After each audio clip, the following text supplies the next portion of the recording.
Bonjour chez vous. Nous sommes le 16 novembre 2022. Alors il est 5h30, nous allons débuter notre culte matinal. Je vous salue tous là où vous êtes. Alors nous allons, comme dans nos habitudes, élever nos voix d'abord et bénir cette journée, la recommander entre les mains du Seigneur. Prions. Seigneur notre Dieu, nous te bénissons pour cette journée. Nous déclarons cette journée bénie, nous déclarons cette journée utile, nous déclarons cette journée efficace. Ce que tu as béni est déjà béni. Voilà pourquoi nous te remercions, Seigneur. Accorde-nous, comme nous avons l'habitude de le dire, seulement de nous permettre d'en faire un bon usage. Laisse qu'aujourd'hui, toute la gloire, tout l'honneur te revienne à toi seul dans tout ce que nous allons faire.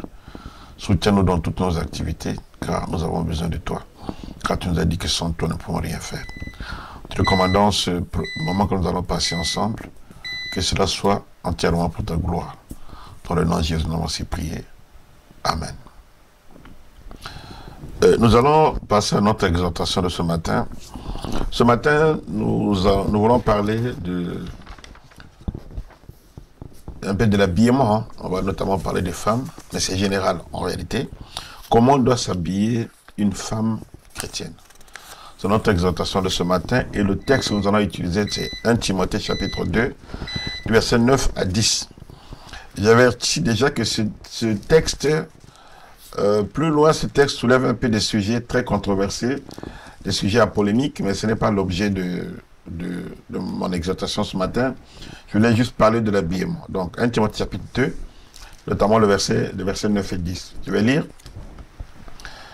De même, aussi que les femmes, vêtues d'une manière décente, avec pudeur et modestie, se parent non pas de tresses, ou d'or, ou de perles, ou de toilettes somptueuses, mais d'œuvres bonnes, comme il convient à des femmes qui font profession de piété.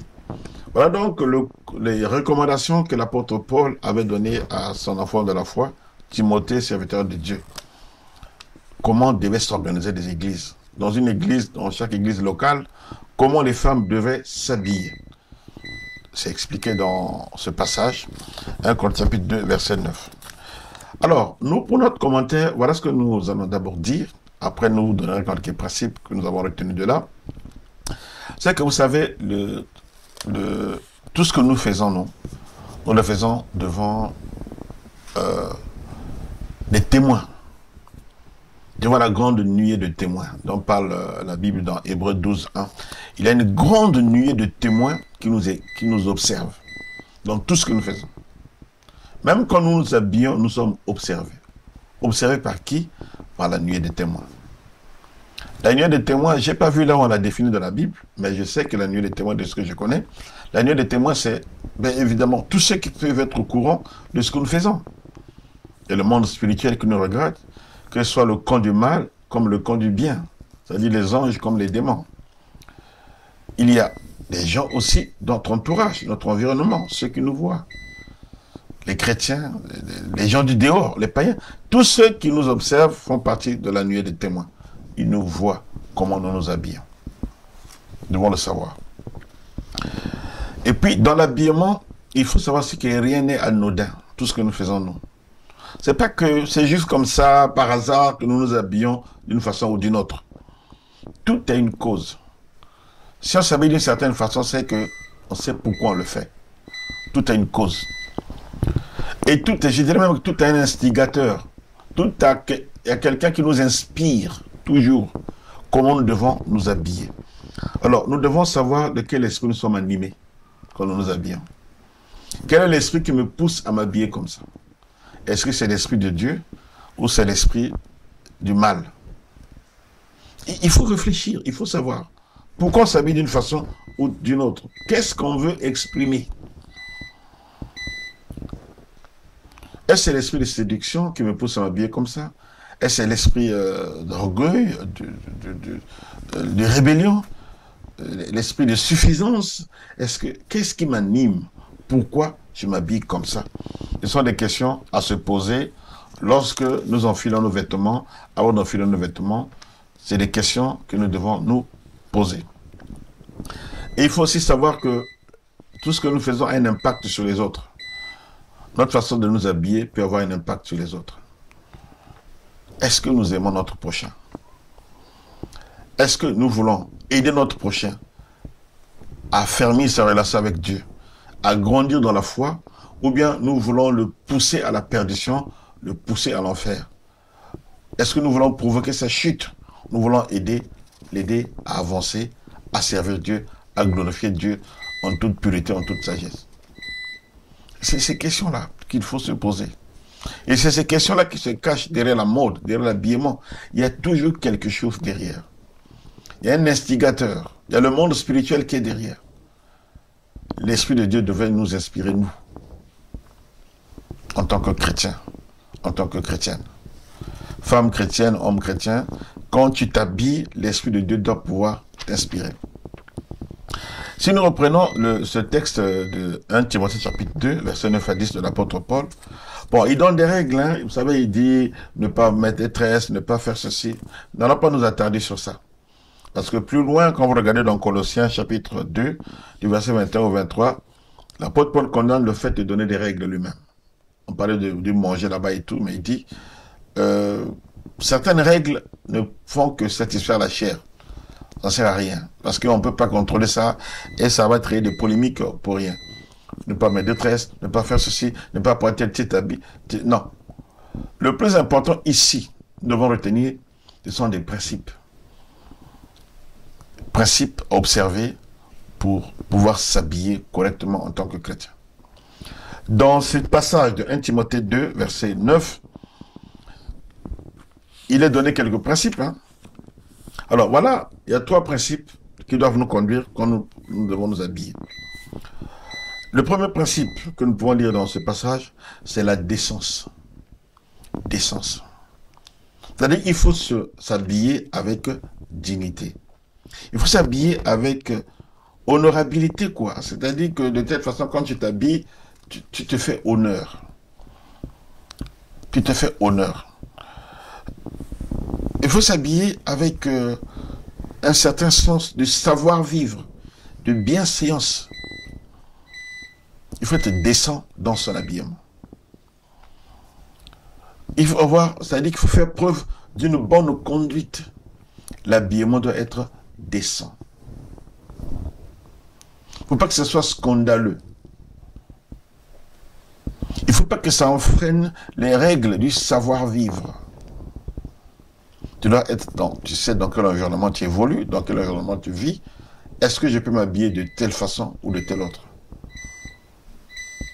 Ça, c'est la première règle. La deuxième règle qui sort de ce passage biblique, c'est la pudeur. Il faut s'habiller avec pudeur. Pudeur. La pudeur, c'est le sens de la honte. Hein? La honte, avoir un peu. Il faut se gêner, quoi. Il faut être un peu timide. Il ne faut pas oser faire certaines choses. Il faut avoir honte. Chez nos amis les Camerounais, on parle des gens qui sont nés avant la honte. Il y a des gens qui s'habillent, tu regardes son habillement, tu te demandes à quel moment il est né. Je crois que quand il est né, la honte n'existait pas encore. Il y a certaines modes qu'on voit aujourd'hui. Je dis que la honte n'existe plus. La pudeur n'existe plus. Les gens osent faire des choses terribles aujourd'hui. Mais nous, en tant qu'enfants de Dieu, hommes de Dieu, femmes de Dieu, chrétiens, nous devons avoir de la pudeur. Avoir de la pudeur, c'est aussi avoir des égards pour les autres. Pour respecter les autres. Pour respecter la sensibilité des autres. Est-ce que je peux porter ça dans tel environnement? Est-ce que je vais mettre les gens à l'aise ou je vais les mettre mal à l'aise? Il faut penser aux autres avant de s'habiller. C'est aussi cela, avoir de la pudeur. La pudeur, c'est avoir du respect aussi pour les autres. Est-ce que moi, bien comme ça, je respecte les gens qui vont me voir?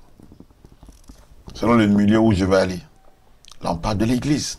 Je vais à l'église, je vais prier, je vais rencontrer des frères, je vais rencontrer des sœurs, il y a des serviteurs de Dieu qui sont là et tout ça. Est-ce que m'habiller comme ça, c'est respectueux pour eux? C'est la question que nous devons nous poser avant de nous habiller. Et dans Hébreux 12, 28, le même mot qui est utilisé pour parler de pudeur, c'est le même mot qui est utilisé pour parler de piété. La piété. C'est-à-dire que là, quand tu te présentes devant Dieu, il faut avoir une certaine tenue, il faut avoir une certaine façon de se comporter. Et ça doit être pareil devant les frères et sœurs de l'Église. C'est le même mot que la piété. Donc, deuxième principe, il faut s'habiller avec pudeur. Le troisième principe qui sort de ce passage, 1 Timothée 2,9, c'est la modestie. Il faut s'habiller avec modestie. La modestie, c'est la sobriété, être sobre, ne pas trop exagérer. La modération, il faut savoir modérer. Autrement dit, il faut savoir doser. Selon l'environnement dans lequel tu es, il faut savoir doser. Toi-même, il faut savoir si tu as exagéré ou pas. Il faut savoir doser. Le troisième principe dans la modestie, c'est aussi le sens de la mesure. Avoir le sens de la mesure. Modérer, mesurer, calculer, déterminer si ça convient à cet environnement ou pas. Nous parlons du milieu des enfants de Dieu, nous parlons de l'Église. Nous parlons même de notre tenue en tant que chrétiens partout où nous nous trouvons. En parlant de la modestie, vous savez, quand il faut s'habiller avec modestie, avoir le sens de la mesure, il faut savoir varier aussi les environnements. Dans tel environnement, je peux m'habiller comme ceci. Dans tel autre environnement, je peux m'habiller comme ça. De façon générale, quand on s'habille, il faut être dans le contexte. Si tu as par exemple une rencontre élégante, officielle et tout, une certaine tenue à avoir qui correspond à la mesure de cet environnement-là. À l'église aussi pareil. Est-ce que tu regardes l'église où tu te trouves, comment on s'habille? Mais je sais que parfois on exagère. Mais toi, de toi-même, il faut avoir une certaine mesure pour ne pas parfois être une occasion de chute pour les autres, pour ne pas frustrer les autres. Donc, avoir le bon sens. S'habiller avec le bon sens. À propos du bon sens, l'apôtre Paul, c'est le même mot qu'il a utilisé pour parler de modestie. Dans Acte 26, 25, quand il expliquait, il avait été arrêté, il expliquait quelque chose. Il a dit que j'ai le bon sens.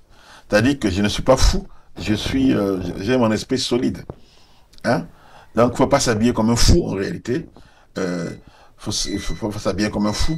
Il faut savoir mesurer. Il faut savoir doser. Savoir est-ce que dans tel environnement, je peux m'habiller comme ça.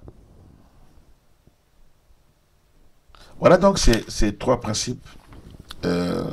Ces trois principes qui doivent régir un peu notre façon de nous habiller dans l'Église. Donc, mais j'insisterai surtout sur le fait qu'il faut se laisser conduire par l'Esprit de Dieu. Il faut même parfois te demander, est-ce que, Seigneur, je peux m'habiller comme ça? Est-ce que je peux porter cette tenue? Si tu es sensible à l'Esprit, il y a certaines tenues, quand tu veux les mettre, tu sentiras dans ton cœur comme un esprit, un sentiment d'indignité. Tu dis non, je ne peux pas mettre ça. C'est trop exagéré. Imaginez que tu t'habilles dans un environnement où les gens sont pauvres. Tu es trop mis, c'est-à-dire que tu n'as pas dosé. Toi-même, tu seras mal à l'aise dans cet environnement-là. Que toute la gloire soit pour toi, Seigneur. Voilà, donc je parlais de l'habillement. Je parlais de l'habillement. Donc, j'en étais en train d'énumérer les principes qu'il faut observer lorsqu'on veut s'habiller correctement en tant qu'enfant de Dieu. En tant qu'enfant de Dieu. Donc, il faut s'habiller avec décence. Tel qu'il l'expliquait dans 1 Timothée chapitre 2, verset 9. S'habiller avec décence, s'habiller avec pudeur, s'habiller avec modestie. Il n'y a pas trop de règles. Vous savez, il y a des églises qui interdisent les tresses, les pantalons, interdisent ceci, interdisent cela. Faut pas s'attarder sur ce genre de choses. Le plus important, c'est l'amour que nous exprimons dans notre façon de nous habiller. C'est l'amour que nous exprimons. Est-ce qu'on se confie peut avoir un impact négatif ou positif sur les gens. Je me souviens d'un frère qui se plaignait, il dit, c'est pas possible. Je me suis assis en face de moi, il y avait une sœur qui avait son dos nu. Je n'ai pas bien passé mon adoration à cause de son habillement. Je me rappelle d'un frère, père son âme, un prédicateur qui disait, les sœurs au micro, votre façon de vous habiller nous met dans des problèmes. Vous savez que nous, en tant que frères, nous vivons dans la chasteté. On nous a dit de vivre dans la chasteté. Nous avons fui le monde. Nous vivons dans la chasteté. Nous nous retrouvons à l'église où nous voulons respirer un peu, trouver un peu de la pureté, de la pudeur dans l'église. Mais c'est vous encore qui nous persécutez, c'est avec votre façon de vous habiller. Comment on peut vivre la chasteté dans ces conditions-là? Et pitié de nous, bien-aimés. Et pitié de nous. Donc, c'est ces règles-là qu'il faut observer pour s'habiller de façon correcte. Voilà donc mon exhortation de ce matin. Nous allons remercier le Seigneur, nous allons rendre grâce à Dieu et demander au Seigneur de nous aider à nous habiller de façon qui lui soit agréable, de façon qui montre l'amour pour Dieu et pour notre prochain. Prions. Nous te bénissons, Seigneur notre Dieu, pour ton amour, pour ta présence dans nos vies. Nous te sommes infiniment reconnaissants de nous avoir parlé de ce sujet aujourd'hui. Seigneur, nous prions que chacun d'entre nous puisse être animé par ton esprit lorsqu'il s'habille, afin de ne pas être une occasion de chute pour les autres, mais d'être une solution et non une entrave. D'être plutôt, Seigneur Dieu de gloire, un porteur de vie et non un porteur de mort. Que toute la gloire et tout l'honneur soient pour toi seul. Dans le nom de Jésus, nous avons ainsi prié. Amen. Nous allons aussi prier pour recommander cette journée les saintes mains du Seigneur. La Bible dit que le soleil se lève sur les bons et sur les méchants, et ceux qui le comprennent, ce sont eux qui en profitent. Le Seigneur, la Bible dit aussi que le